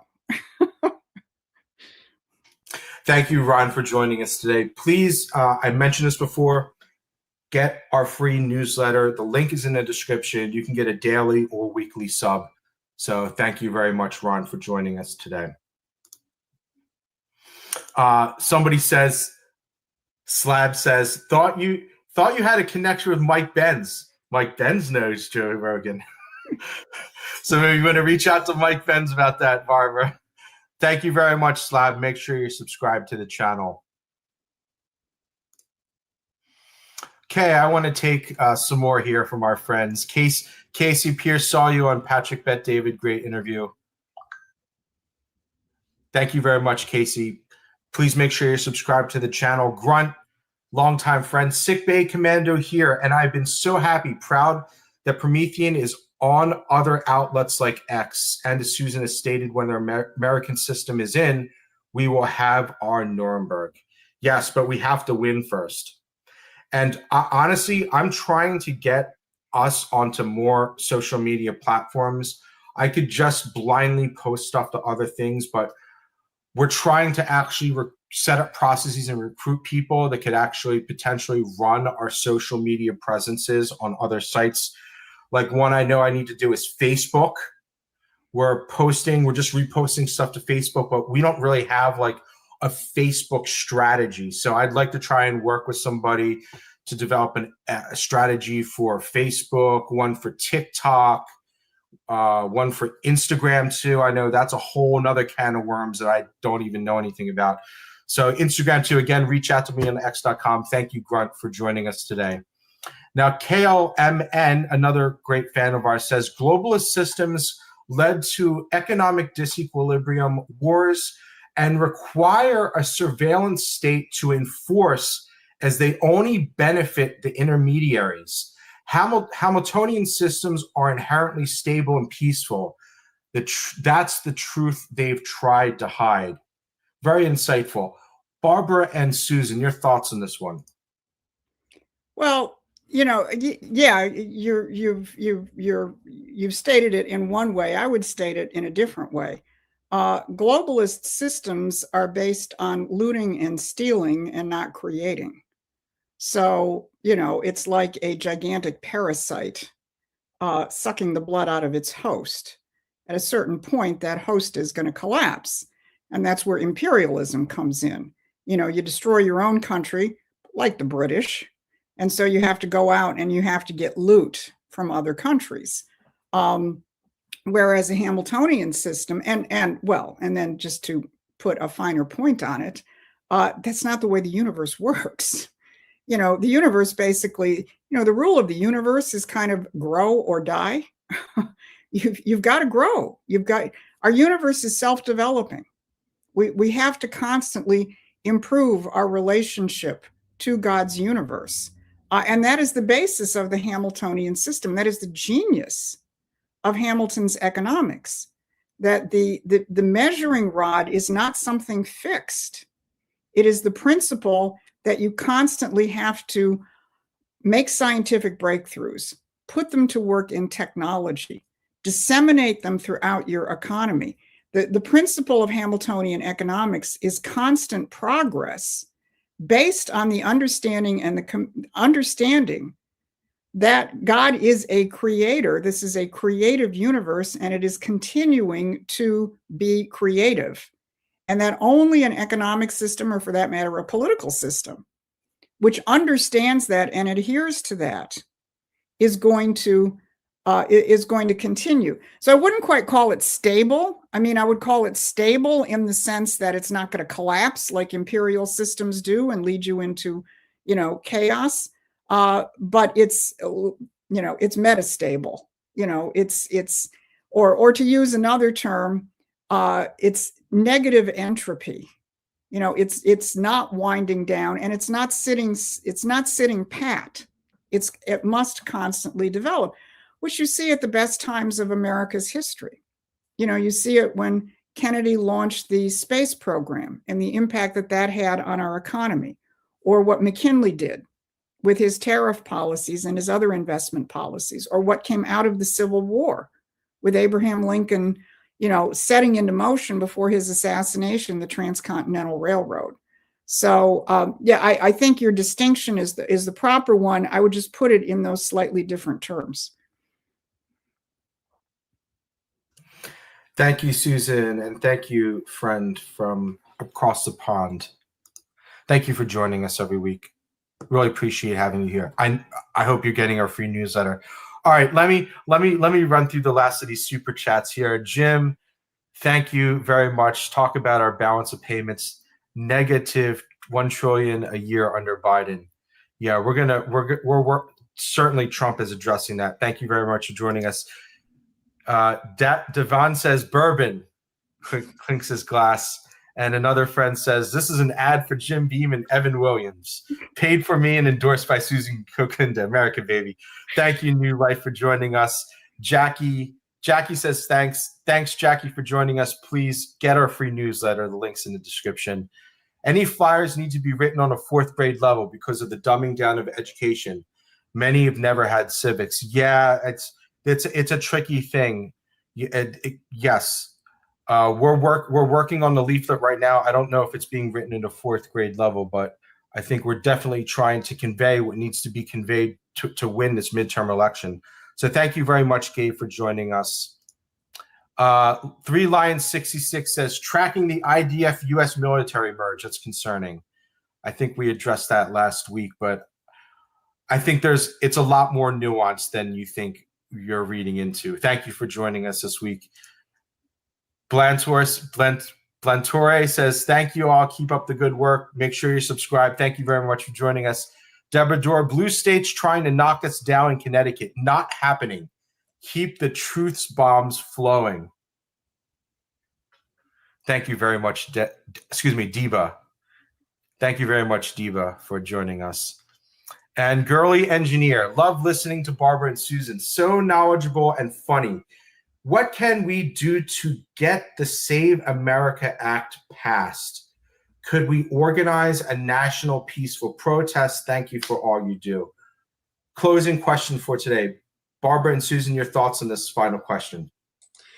Well, it's always great to pick up your phone and call your senator or congressman, particularly if they're the problem basically is that you got to overcome the filibuster. So that's 60 votes in order to actually get it passed. Otherwise, even if you have a Republican majority, all right, you're not going to get it passed through, the types of mechanisms like reconciliation, which you've got to use at this point. So the first step is you got to get rid of the filibuster. And there's lots of Republicans who oppose that, although they don't make themselves known that much. But they're the old bulls of the Senate who basically stand on the idea that the Senate shouldn't be overcome by, the populism which infects the House, where they actually have to answer to the citizens every 2 years. So you can make it known that you want basically the Save America Act passed. You want the filibuster eliminated so that it can be passed. And you can just, tell your friends and neighbors and everybody else that you can find, let's gang up on our senators, okay, to actually deal with this, because that's where the problem is, regardless of whether they're Democrats or they're Republicans. I want to urge you to think about the fact that the Democrat people in the Senate at this point are looking at a future which looks pretty damn bleak if Bernie Sanders has his revenge and you actually have a situation in which these Jacobins, which is what they are, they're anarchists, they're communists, they're everything else that Trump is saying, actually begin taking over major cities. So you got a really interesting dynamic going on where Chuck Schumer and all of these other, compromised twats who've been there forever are seeing, holy cow, in my party, I might not have a future. I might be overcome by the same thing here. Now, part of it is a big old plot to make these people seem more attractive to the population and the crazies. That's part of the thing that they're trying to play around with here. But it's a real danger, and it's something we can exploit. So there's nothing which keeps you from that telephone and that Senate and Congress number. You can look it up, flood the place at this point with what the president is actually trying to do, and tell Republicans in particular, like Lisa Murkowski and Susan Collins, if you're standing in the way of this, you're going to be replaced no matter what, because you'll lose your Republican constituents, period. What has to happen first is the damn Republican Party has to get behind the president. And that's not clear. We just saw it in this broadcast today. what we hear from all the damn Republican consultants is, don't mention Trump. That's trouble, right? So they need to develop a spine, and we have to give them that spine. And that's really how I'd like to basically issue kind of marching orders for the week. Yeah, let me just re-emphasize that and go back to what Barbara mentioned in terms of that earlier chat. These Republicans are getting away with it because they got people in their state who are out there campaigning for office saying, don't mention Donald Trump. What we have to create is a movement which is just so powerful that you have made clear to every single elected official in your state, especially the Republicans, but you're putting the Democrats on notice, in terms of what comes next. Our criteria is, do you support Donald Trump's policies, starting with the SAVE Act? Instead of this consultant BS about you go run on the hot button social issues, but you run on the local issues, but you don't mention Donald Trump. Donald Trump won the 2024 election. It wasn't these other fools. Some of them came in on their coattail, but it was Donald Trump and his commitment to a revolution. So that's sort of the larger setting within which we have to just be very, very unrelenting in terms of who is driving this revolution, and it is a revolution.